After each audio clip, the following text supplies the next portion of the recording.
Ko'pchiligida qiynaydigan tovon yorilishiga qarshi samarali malham aytib o'taman. Buning uchun birinchi navbatda oyoqlaringiz tovonlarini yaxshilab ovutib yuvib olasiz. Yuvib olganingizdan keyin oddiy perks vodorod olinadi va glitserin olinadi. Aptekada sotiladi. Ikkalasidan ham bitta idishga perksdan ham o'zini qopqog'ida 3 ta qopqoq solinadi, glitserindan ham 3 ta qopqoq solinadi, aralashtiriladi. Bint olinadi, bintdan to'rtburchak qilib yaxshi o'ram qilinadi-da, o'sha aralashmaniga botirib olib yoki ustidan quyib tovonga qo'yiladi.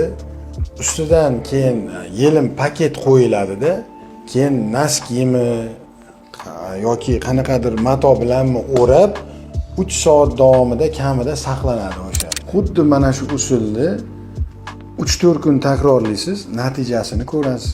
Tovon yorilishlari xudo xolasa qutulib yo'qolib ketasiz. Agar bu foydali tavsiyamiz yoqqan bo'lsa, bosasiz, yuborib qo'yasiz, foydalansin ko'pchilik.